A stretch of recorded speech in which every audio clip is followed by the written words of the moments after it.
Next നോക്കാൻ പോകുന്നത് sir പേട്രിക് സ്പെൻസ് എന്നുള്ള നമ്മുടെ ബാലഡാണേ. അപ്പോൾ ഫസ്റ്റ് ഓഫ് ഓൾ ബാലഡ് എന്താണെന്നുള്ളത് നമുക്ക് നോക്കണം. അപ്പോൾ ഈ സർ പേട്രിക് സ്പെൻസ് എന്നുള്ളത് ഒരു അനോണിമസ് ആയിട്ടുള്ള ഒരു ട്രഡീഷണൽ ആയിട്ടുള്ള സ്കോട്ടിഷ് ബാലഡാണ്. ഫ്രാൻസിസ് ജെയിംസ് ചൈൽഡിൻ്റെ English and Scottish popular ballads എന്നുള്ള വർക്കിനകത്തുനിന്ന് ആ ഒരു കളക്ഷനകത്തുനിന്ന് എടുത്തിട്ടുള്ളതാണ് സർ പേട്രിക് സ്പെൻസ്. അപ്പോൾ റൈറ്റർ ആരാണെന്ന് നമുക്കറിയത്തില്ല, അനോണിമസ് ആണ്.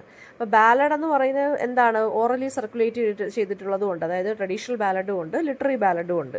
അപ്പോൾ ഇതൊരു പിന്നെന്താ പറയുക, ഇപ്പോൾ ട്രഡീഷണൽ ബാലഡ് എന്ന് വെച്ചാൽ ഓറലി ട്രാൻസ്മിറ്റഡ് ആണ്, വാമൊഴിയായിട്ട് സ്പ്രെഡ് പാസ് ഡൗൺ ചെയ്ത് വന്നതാണ് from generation to generation. Literary ballads എന്ന് വെച്ച് കഴിഞ്ഞാൽ അതിനൊരു റൈറ്റർ കാണും, അതിനൊരു ഓതർ കാണും പ്രിസ്ക്രൈബ്ഡ് ആയിട്ടുള്ള, ആൻഡ് പിന്നെന്താ പറയുക, അതെവിടെയെങ്കിലും എഴുതി വെച്ചിട്ടുള്ളതായിരിക്കും, റിട്ടൺ ആയിരിക്കും.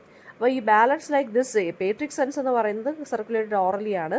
സിംഗേഴ്സും കമ്മ്യൂണിറ്റീസും എല്ലാം റീഷേപ്പ് ചെയ്ത് പിന്നീടാണ് ഇത് എഴുതി വെക്കുന്നത്. ഓക്കെ, അപ്പോൾ ഈ ballad real historical events from 13th century ആകാം, അല്ലെങ്കിൽ എന്താണ് സ്കോട്ടിഷ് ടെയിൽസിൽ നിന്നോ അല്ലെങ്കിൽ സ്കോട്ടിഷ് നോവൽസിൻ്റെ ഒരു സ്റ്റോറി ആകാനും ആകാം. ഓക്കെ, അപ്പോൾ ഈ ഒരു സ്റ്റോറി എന്ന് വെച്ചാൽ സ്കോട്ടിഷ് നോവൽസിനെ നമ്മൾ നോർവേയിലോട്ട് സെൻഡ് ചെയ്യുകയാണ് അലക്സാണ്ടർ III, അതായത് അലക്സാണ്ടർ III ബ്രൈഡിനെ തിരിച്ചു കൊണ്ടുവരാൻ വേണ്ടി. ഇപ്പോൾ ഒരു സിംഗിൾ ഓതർ ആവണമെന്നുമില്ല, കളക്റ്റീവ് വോയിസും ആവാം എന്നാണ് പറയുന്നത്. ഹിസ്റ്ററി പ്ലസ് ഇമാജിനേഷനാണ് ബാലഡ്സിൽ വർക്ക്ഔട്ട് ആവുന്ന മിക്കവാറും ഉള്ളതിനകത്ത്. ഇപ്പോൾ ബാലഡ്സ് ഇൻ ജനറൽ പറയുവാണെന്നുണ്ടെങ്കിൽ ബാലഡ് ഒരു നെറേറ്റീവ് പൂവമാണ്, and it is often sung അല്ലെങ്കിൽ passed orally across generations. Okay, features എന്ന് പറയുമ്പോൾ ബാലഡ്സിൻ്റെ ഫീച്ചേഴ്സ് എന്ന് പറയുമ്പോൾ ക്വാട്രെയിൻസ് ആയിരിക്കും ഉള്ളത്. ക്വാട്രെയിൻസ് അതായത് ഓൾട്ടർനേറ്റിംഗ് ആയിട്ടുള്ള റൈം കാണും, റെപ്പറ്റീഷൻ കാണും, ഡയലോഗ്സ് കാണും, ഒരു ഡ്രമാറ്റിക് സ്റ്റോറി ലൈൻ ആയിരിക്കും, ഒരു ട്രാജിക് അല്ലെങ്കിൽ വളരെ സെൻസേഷണൽ ആയിട്ടുള്ള ഒരു തീമും കാണും. ഓക്കെ, ബാലഡ്സ് എന്ന് പറയുന്നത് ഫോക്ക് ഹിസ്റ്ററി അല്ലെങ്കിൽ മെമ്മറി, കളക്റ്റീവ് ഇമാജിനേഷൻ ഇതിനെയൊക്കെ പ്രിസർവ് ചെയ്യുന്നത് ഒരു ജോണറാണ്. ലിറ്റററി സ്റ്റഡീസിൽ ബാലഡ്സിനെ നമ്മൾ ലിമിനൽ ടെക്സ്റ്റുകളായിട്ടാണ് കൺസിഡർ ചെയ്യുന്നത്. അതായത് ഓറലും റിട്ടൺ ട്രഡീഷനും തമ്മിലുള്ളൊരു ഇൻ ബിറ്റ്വീൻ സ്റ്റേറ്റിൽ, അതായത് ഹിസ്റ്ററിയും മിത്തും തമ്മിലുള്ളൊരു ഇൻ ബിറ്റ്വീൻ സ്റ്റേറ്റിലാണ് നമ്മുടെ ബാലഡ്സ് എപ്പോഴും നമ്മൾ പ്ലേസ് ചെയ്യുന്നത്. റൊമാൻറ്റിക് പോയറ്റ്സ് ആയിട്ടുള്ള വേർഡ്സ്വർത്ത്, കോൾറിഡ്ജ് ഇവരൊക്കെ ഈ ബാലഡ്സിൻ്റെ സിംപ്ലിസിറ്റിയും ഇമോഷണൽ പവറിനെയൊക്കെ ഒരുപാട് അഡ്മയർ ചെയ്തിട്ടുണ്ട്. ഇനി നമുക്ക് സ്റ്റാൻസ ബൈ സ്റ്റാൻസ അല്ലെങ്കിൽ line by line analysis of the poem നമുക്ക് നോക്കാം. ഓപ്പണിംഗ് സ്റ്റാൻസയ്ക്കകത്ത് പറയുന്നതെന്ന് വെച്ച് കഴിഞ്ഞാൽ രാജാവ് എന്താ പറയുക, ആ രാജാവിൻ്റെ ആ ഒരു ഇതും പിന്നെ ആ സീ, അതായത് ഡേഞ്ചർ ഓഫ് ദ സീയും കൂടി, അതായത് ആരുടെയാണ് പറയുന്നത്, അലക്സാണ്ടർ III ബ്രൈഡിനെ തിരികെ കൊണ്ടുപോകാൻ വേണ്ടി സ്കോട്ടിഷ് നോബൽസ് പോവുകയാണ് ഷിപ്പിൽ. അപ്പോൾ പറയുന്നതെന്ന് വെച്ചാൽ ആ കിങ്ങിൻ്റെ ആ ഒരു ഇരുത്തവും ആ ഒരു ഡേഞ്ചർ ഓഫ് ദ സീയും തമ്മിലുള്ള കോൺട്രാസ്റ്റാണ് അവിടെ ഫസ്റ്റ് സ്റ്റാൻസയ്ക്കകത്ത് പറയുന്നത്. ഇവിടെ ബ്ലൂഡ് റെഡ് വൈൻ എന്ന് ഇവിടെ ഉദ്ദേശിക്കുന്നുണ്ട്, ലക്ഷറിയാണ് അത് കാണിക്കുന്നത്, അതായത് ബ്ലഡിനെയും ഡെത്തിനെയും കാണിക്കുന്നുണ്ട്, അല്ലെങ്കിൽ രാജാവിൻ്റെ അല്ലെങ്കിൽ ആ ഒരു കോട്ട്ലി ലൈഫിൻ്റെ ലക്ഷറി. അപ്പോൾ ഇത് ഒരു ഫോക്ക് മോട്ടീഫാണ് ഇതിനകത്ത് കാണിച്ചിരിക്കുന്നത്. അതായത് ആ കിങ്ങിൻ്റെ കമാൻഡ് എന്ന് പറയുന്നത് ഇവിടെ ഉദ്ദേശിക്കുന്നത് എന്തിനെയാണ് ഉദ്ദേശിക്കുന്നത്, ട്രാജഡിയെയാണ് അത് സിഗ്നിഫൈ ചെയ്യുന്നത്. അപ്പോൾ രാജാവിൻ്റെ ഓരോ കമാൻഡും പിന്നെന്താണ് ഫസ്റ്റ് സ്റ്റാൻസയ്ക്കകത്ത് അങ്ങനെയാണ്, രാജാവ് ഭയങ്കര ഒരു വല്ലാത്തൊരു രീതിയിൽ ഇരിക്കുകയാണ് ചെയ്യുന്നത്. അപ്പോൾ അദ്ദേഹത്തിൻ്റെ ആ ഒരു ഇരുത്തവും സീയുടെ ആ ഒരു ഡേഞ്ചറസ് ആയിട്ടുള്ള സീയുടെ വേവ്സും തമ്മിലൊരു കോൺട്രാസ്റ്റാണ് ഫസ്റ്റ് സ്റ്റാൻസയ്ക്കകത്ത് പറയുന്നത്. പിന്നെ ഇനി വരാൻ പോകുന്ന ഡേഞ്ചറിനെ കുറിച്ച് അല്ലെങ്കിൽ ട്രാജഡിയെക്കുറിച്ച്, ഇംപെൻഡിങ് ട്രാജഡി അല്ലെങ്കിൽ ഇംപെൻഡിങ് ഡൂമിനെ കുറിച്ച് ഫസ്റ്റ് സ്റ്റാൻസയ്ക്കകത്ത് ഒരു ചെറിയൊരു സൂചന നൽകുന്നുണ്ട്. ദെൻ ഒരു എൽഡർ നൈറ്റ്, അതായത് ഷിപ്പിലുള്ള ഒരു എൽഡർ നൈറ്റ് നോമിനേറ്റ് ചെയ്യുകയാണ് സർ പേട്രിക്കിനെ. എന്താണ് പേട്രിക്കിനെ നോമിനേറ്റ് ചെയ്യുന്നത്, അതായത് ആ വോയേജ് ഭയങ്കര ഡേഞ്ചറസ് ആണെന്നറിയാം. അപ്പോൾ അയാളെയാണ് എന്ത് ചെയ്യുന്നത്, ബെസ്റ്റ് സെയിലറാണ് സർ പേട്രിക് സ്പെൻസ്. അപ്പോൾ അയാൾക്ക് സീയൊക്കെ നല്ല രീതിയിൽ നല്ല പോലെ അയാൾ സെയിൽ ചെയ്തിട്ടുണ്ട്.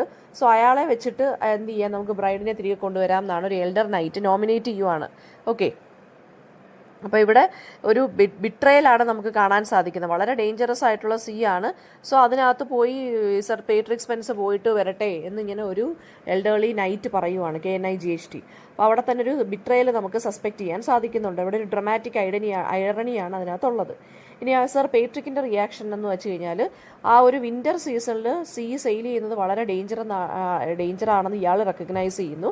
സോ ആ ലോയൽറ്റിയും ഫെയ്റ്റും തമ്മിലുള്ള ടെൻഷനാണ് ആ ഒരു ഇതിനകത്ത് പറയുന്നത്. അതായത് he cannot refuse the king, അല്ലേ? എൽഡർലി നൈറ്റ് പറയുമ്പോൾ എന്ന് വെച്ച് കഴിഞ്ഞാൽ മീനിങ് രാജാവ് പറയുന്നതിന് തുല്യമാണ്. ഇനി ഒമിനിയസ് സയൻസ്, ആ ഒരു ഈവിൾ സയൻസിനെ കുറിച്ച് പറയുകയാണ്, ഇംപെൻഡിങ് ഡൂമിനെ കാണിക്കുന്ന സയൻസ്. ഇപ്പോൾ സെയിലറിൻ്റെ ഒരു സൂപ്പർസ്റ്റിഷൻ ഉണ്ട്, ന്യൂ മൂണും ഓൾഡ് മൂണും കൂടെ വരുവാണെന്നുണ്ടെങ്കിൽ സ്റ്റോമിൻ്റെ ഒരു സൈൻ ആണെന്നാണ് പറയുന്നത്. അപ്പോൾ അവിടെ ഒരു പ്രൊഫസിയാണ് അല്ലെങ്കിൽ ആ ഒരു പ്രൊഫറ്റിക് ഇമേജറിയാണ് കാണിക്കുന്നത്. അതായത് ട്രാജഡി എന്താണെന്ന് വെച്ചാൽ ഒരു വലിയൊരു സ്റ്റോം വരുവാണ്, ആ ഒരു ഇതിനെയാണ് ഇവിടെ കാണിക്കുന്നത്. ആൻഡ് ദെൻ പിന്നെ വരുന്നതെന്ന് വെച്ച് കഴിഞ്ഞാൽ, പിന്നെ പറയുന്നതെന്ന് വെച്ച് കഴിഞ്ഞാൽ അതായത് ട്രാജഡി അറ്റ് സീയെ കുറിച്ച് പറയുവാണ്. എ ലീഗ് എന്നും പറഞ്ഞ് രണ്ട് വാക്കുകൾ റിപ്പീറ്റഡ് ആയിട്ട് വരുന്നു. ആ ഒരൊറ്റ സെയിം വേർഡ് റിപ്പീറ്റഡ് ആയിട്ട് വരുന്നുണ്ട്. ആ വേവ്സിൻ്റെ റിതത്തിനെയാണ് അത് ഇമിറ്റേറ്റ് ചെയ്യുന്നത്. ഗേളി എന്നുള്ളൊരു വേർഡ് യൂസ് ചെയ്യുന്നുണ്ട് ഇവിടെ, GURLY.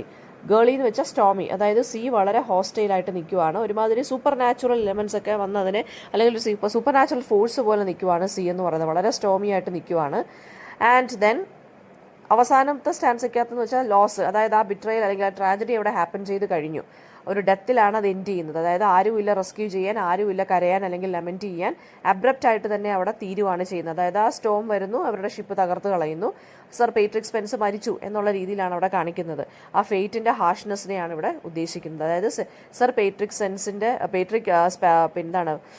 സർ പേട്രിക്കിൻ്റെ ആ ഒരു ഫീറ്റ് എന്ന് പറയുന്നത്, അയാളവിടെ കിടക്കുവാണെന്നാണ് പറയുന്നത്. സർ പേട്രിക്കിൻ്റെ ഫീറ്റ് എന്ന് പറയുന്നത് ഒരു ഹീറോയ്ക്കായിട്ട് അല്ലെങ്കിൽ ഒരു ലോയൽ ആയിട്ടുള്ള ഒരു സിംബലൈസ്, ഒരു സ്റ്റേച്ചർ പോലെ കൊടുത്തിരിക്കുകയാണ്, ഒരു സ്റ്റേറ്റസ് കൊടുത്തിരിക്കുകയാണ്. സോ ഇവിടെ കാണിച്ചിരിക്കുന്നത് ഒന്നുമില്ല, ഒരാൾ ഷിപ്പിൽ പോകുന്നു, സർ പേട്രിക് സെൻസിനെ ബിട്രൈ ചെയ്യുന്നു, അതായത് വലിയൊരു ഡേഞ്ചർ സീലോട്ട് പറഞ്ഞു വിടുന്നു, അയാൾ മരിക്കുന്നു സ്റ്റോമിൽ. അപ്പോൾ തീം ഇവിടെ ഉദ്ദേശിക്കുന്ന ഡ്യൂട്ടി വേഴ്സ് ഫെയ്റ്റ് ആണ്. സർ പേട്രിക്കിനെ അറിയാം വളരെ ഡേഞ്ചറസ് ആയിട്ട് കിടക്കുവാണ് വിന്റർ സീസണിൽ സീ എന്ന്. പക്ഷേ അദ്ദേഹം ഡ്യൂട്ടിഫുൾ ആയതുകൊണ്ട്, അല്ലെങ്കിൽ to show his loyalty towards a king, ഇയാൾ ഒരിക്കലും എന്ത് ചെയ്യുന്നില്ല, റിജക്റ്റ് ചെയ്യുന്നില്ല ഈ ഒരു ഓഫർ, അല്ലേ? റോയൽ ഡ്യൂട്ടി ഉള്ളതുകൊണ്ട് he is compelled by royal duty though he knows it means death. അപ്പോൾ ആ ഒരു ടെൻഷനുണ്ട്, ഡിഗ്നിറ്റിയും ലോയൽറ്റി അല്ലെങ്കിൽ ഡ്യൂട്ടിയും ഫെയ്റ്റും നമ്മളുടെ ഒരു ടെൻഷൻ. പിന്നെ nature as fatal power, see എന്ന് വെച്ചാൽ വളരെ പവർഫുൾ ആണ്, രാജാവിനെക്കാട്ടിലും നൈറ്റുകളെക്കാട്ടിലും ഒക്കെ, അല്ലേ? അപ്പോൾ ആ നേച്ചറിൻ്റെ ഇൻഡിഫറൻസ് ആണ് കാണിക്കുന്നത് ഹ്യൂമൻ്റെ അംബീഷൻ്റെ മുകളിലുള്ള. പിന്നെ ഒരു ഫോക്ക് ട്രാജഡിയാണ് ഇത്. ക്ലാസിക്കൽ ട്രാജഡി എന്ന് വെച്ച് കഴിഞ്ഞാൽ ഹമേഴ്ഷ്യ കാണും ഇതിനകത്ത്, അല്ലേ?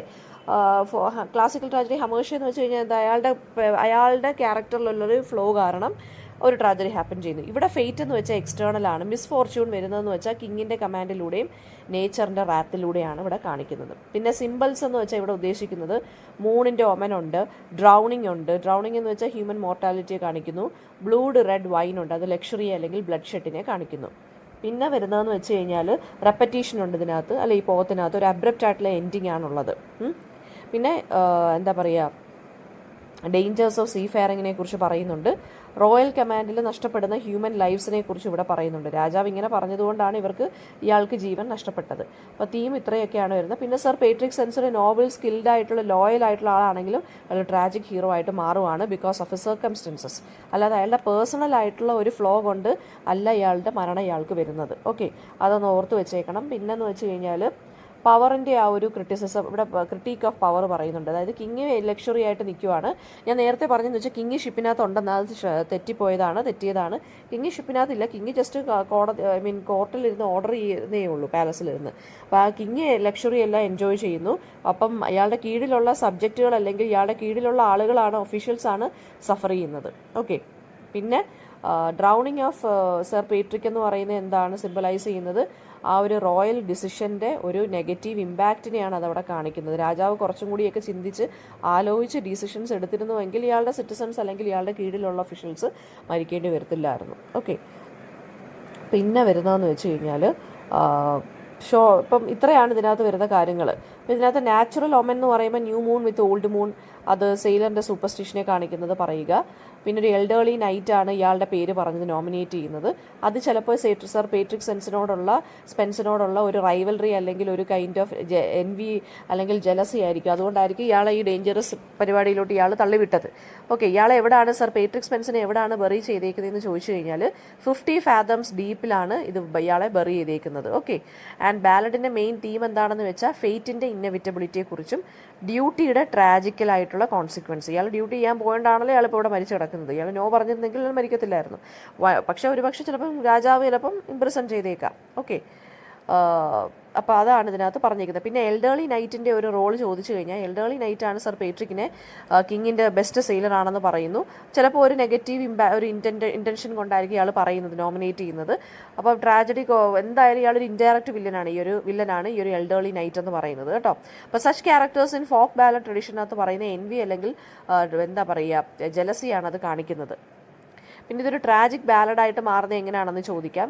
ഇതൊരു ട്രഡീഷണൽ ട്രാജിക് ബാലഡാണ്. അതായത് ഹ്യൂമൻ കറേജ് എന്ന് പറയുന്നത് ഇന്നവിറ്റബിലിറ്റി ഓഫ് ഫേറ്റുമായിട്ട് കൊളൈഡ് ചെയ്യുവാണ്, ഫേറ്റും ഹ്യൂമൻ കറേജും. അപ്പോൾ പോയം ശരിക്കും പറഞ്ഞാൽ ലോയൽറ്റി എന്നുള്ള തീമിനെയാണ് ഡ്രമാറ്റൈസ് ചെയ്യുന്നത്. സർ പേട്രിക്ക് കിങ്ങിൻ്റെ കമാൻഡിനെ ഒബൈ ചെയ്യുന്നു and then he sales despite knowing the dangers of the see, അതായത് എസ്പെഷ്യലി വിൻറ്റർ സീ. ഈ ഒരു ആക്ട് ഓഫ് ഒബീഡിയൻസ് ഇയാളെ ഒരു ട്രാജിക് ഹീറോ ആക്കിയാണ് മാറ്റുന്നത്. ബിക്കോസ് ഈസ് നോബിൾഡ് ആണ്, സ്കിൽഡ് ആണ്, ലോയലാണ്, അല്ലേ? പക്ഷേ പവർലെസ് ആണ്. ഡെസ്റ്റിനി വന്നപ്പോൾ ഇയാൾ പവർലെസ് ആണ്. അപ്പോൾ ഈ ബാലഡിനകത്ത് പവർഫുൾ ഇമേജറി ഉണ്ട്. ആ ഡിസാസ്റ്ററിനെ ഫോർ ഷാഡോ ചെയ്യുന്ന, ഡിസാസ്റ്റർ ഹാപ്പൻ ചെയ്യാൻ പോവുകയാണെന്നുള്ളത് ഫസ്റ്റ് സ്റ്റാൻസ് തൊട്ടേ പറയുന്നുണ്ട്. ഒരു ബാഡ് ഒമനെ കുറിച്ച് പറയുന്നുണ്ട്. ആ മൂണിൻ്റെ ഇമേജ് അത് ആ ഫേറ്റിൻ്റെ ഇന്നവിറ്റബിലിറ്റിയാണ് കാണിക്കുന്നത്, അല്ലെങ്കിൽ സ്റ്റോമിനെയാണ് കാണിക്കുന്നത്. സീ വളരെ വാസ്റ്റാണ്, വളരെ ഹോസ്റ്റൈലായിട്ട് പൊയ്ക്കൊണ്ടിരിക്കുകയാണ് വേവ്സ് ഒക്കെ. ആ ഡിസ്ട്രോയ് അല്ലെങ്കിൽ ആ destructive nature of the sea ആണ് അതവിടെ ഹൈലൈറ്റ് ചെയ്യുന്നത്. അവിടെ ഹ്യൂമൻ ലൈഫിനും അംബീഷനും ഒന്നും യാതൊരുവിധ വിലയുമില്ല ഈ ഡിസ്ട്രക്റ്റീവ് നേച്ചർ ഓഫ് അതായത് നേച്ചറിൻ്റെ ആ ഒരു ഡിസ്ട്രക്റ്റബിലിറ്റിയിൽ. ഇമ്പോർട്ടൻ്റ്ലി കിങ് ഹിംസെൽഫ് എന്ന് പറയുന്നത് തന്നെ എന്താണ്, ഐറോണിക് കോൺട്രാസ്റ്റ് ആണ്. അയാൾ വൈൻ കുടിച്ചുകൊണ്ടിരിക്കുവാണ്. ആ സമയത്ത് ഇയാളുടെ ലോയലായിട്ടുള്ള ഈ സർ പേട്രിക് സ്പെൻസ് എന്നുള്ള നൈറ്റ് ഡെത്ത് ഫേസ് ചെയ്തുകൊണ്ടിരിക്കുവാണ്. അപ്പോൾ അവിടെ തന്നെ ഒരു കോൺട്രാസ്റ്റ് വരുവാണ്, അല്ലേ? ഒരു സമയത്ത് ഒരു രാജാവ് ശരിക്കും പറഞ്ഞാൽ സിറ്റിസൺസിനെ അല്ലെങ്കിൽ ഇവരുടെ കീഴിലുള്ള ആളുകളെ പ്രൊട്ടക്റ്റ് ചെയ്യേണ്ട ആളാണ്. പക്ഷേ മറ്റേ ആൾ മരണത്തോട് മല്ലടിക്കുമ്പോൾ ഇയാൾ ഇവിടെ വൈൻ കുടിച്ചുകൊണ്ടിരിക്കുവാണ് പാലസിൽ.